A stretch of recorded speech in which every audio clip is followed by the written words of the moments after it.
dengan saya Faisal. Dan saya Ani. Nah, Mas Faisal, hari ini kita akan bahas apa nih, Mas? Kali ini kita akan membahas terkait dengan kinerja ekonomi Indonesia pada triwulan pertama tahun ini, baik dari sisi pengeluaran maupun lapangan usaha. Wah, menarik ya. Oleh karena itu, tonton terus episode kali ini. Kita mulai dari perkembangan kondisi makroekonomi.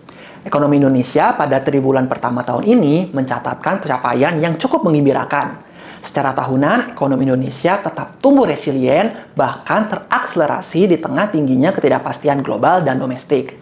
Secara lebih rinci, ekonomi Indonesia pada triwulan pertama tumbuh sebesar 5,11% atau lebih tinggi dari capaian triwulan pertama dan terakhir tahun lalu yang sebesar 5,04%. Mesin utama pendorong pertumbuhan ekonomi Indonesia pada triwulan pertama adalah konsumsi rumah tangga serta belanja pemerintah.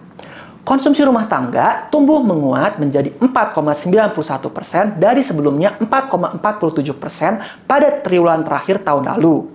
Faktor pendorongnya adalah pergeseran bulan Ramadan dari sebelumnya pada triwulan kedua tahun lalu menjadi triwulan pertama pada tahun ini. Hal ini menyebabkan adanya pergeseran faktor musiman, peningkatan belanja masyarakat, terutama yang terkait dengan makanan, minuman, dan jasa restoran. Hampir semua komponen pembentuk konsumsi rumah tangga tumbuh membaik, kecuali belanja pakaian dan alas kaki yang tumbuh melambat. Kami melihat hal ini dipengaruhi oleh dampak meningkatnya inflasi pada triwulan pertama akibat naiknya harga pangan di tengah berlangsungnya El Nino. Hal ini juga menjelaskan mengapa pertumbuhan konsumsi rumah tangga belum kembali ke level pra-pandeminya yang sekitar 5%. Belanja pemerintah tumbuh melonjak, yakni menjadi 19,9% dari sebelumnya yang hanya sebesar 2,81%. Tumbuh sangat tingginya belanja pemerintah ini dipengaruhi oleh naiknya belanja terkait dengan pemilu, serta belanja bantuan sosial terkait dengan dampak El Nino.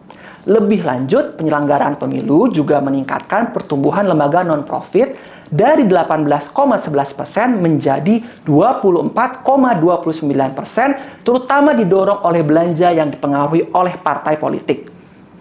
Pertumbuhan pembentukan modal tetap bruto atau investasi masih tumbuh cukup baik meski melambat.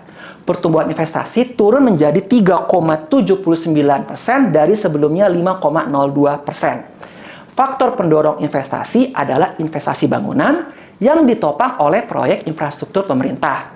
Sementara itu, faktor penahannya adalah investasi non-bangunan, terutama dari sektor swasta yang cenderung melakukan aksi wait and see di tengah naiknya ketidakpastian menjelang pemilu atau tahun politik.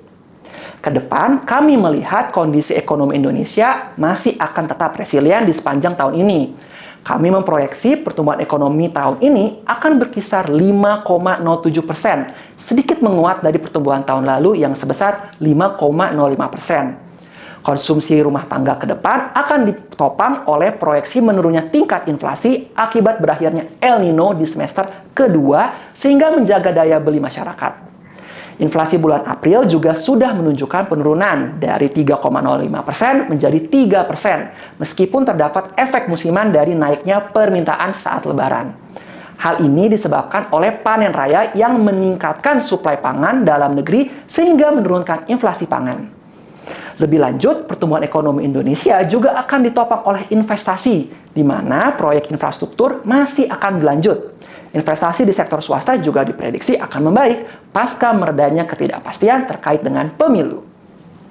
Berdasarkan PDB lapangan usaha pada triwulan 1 2024 kemarin, hampir semua sektor menunjukkan pertumbuhan positif, kecuali sektor pertanian, yang mengalami kontraksi sebesar 3,54% akibat pergeseran puncak musim panen ke triwulan 2 2024 akibat adanya El Nino.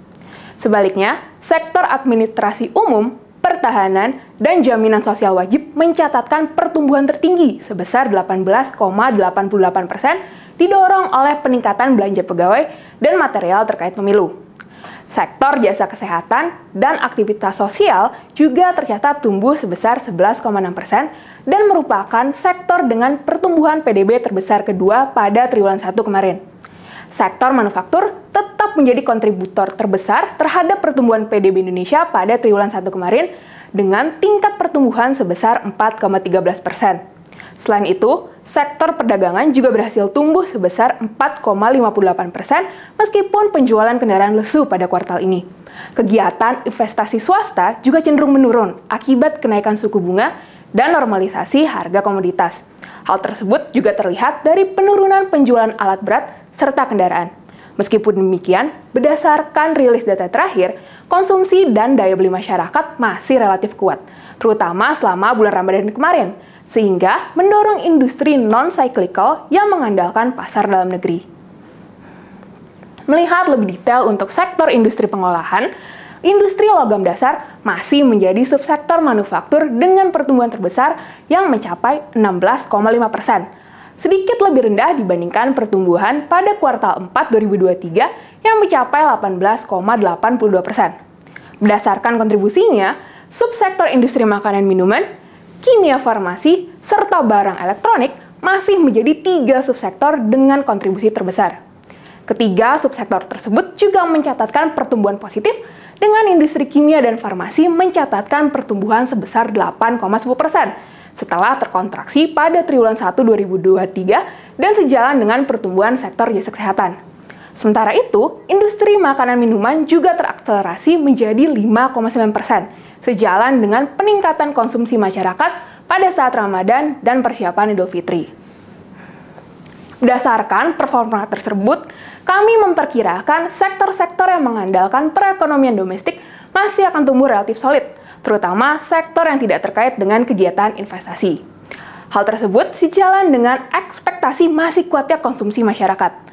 Namun demikian, kami juga melihat pada semester 2 nanti, kegiatan investasi dapat kembali terakselerasi dan dapat membantu mendorong pertumbuhan ekonomi Indonesia. Selain itu, kami juga melihat pertumbuhan sektor yang mengandalkan pasar ekspor masih akan tertahan, sejalan dengan adanya ketidakpastian di pasar global. Oleh karena itu, kami menilai investasi dan belanja pemerintah serta kebijakan yang bertujuan untuk menjaga daya beli akan sangat penting dalam menjaga momentum pertumbuhan ekonomi Indonesia ke depan. Nah, Mas Faisal, berarti berdasarkan pembahasan kita tadi, itu semakin menunjukkan kalau ekonomi Indonesia masih tumbuh solid ya di tahun ini. Bener banget nih, karena kita masih proyeksi ekonomi Indonesia mampu akan tumbuh kisaran 5% di tahun ini. Karena tingkat inflasi ke depannya akan cenderung lebih stabil sehingga dapat menopang konsumsi dan ketidakpastian terkait dengan pemilu juga akan memudar sehingga dapat menopang kinerja investasi. Oke, demikian episode kali ini. Sampai jumpa di perspektif selanjutnya.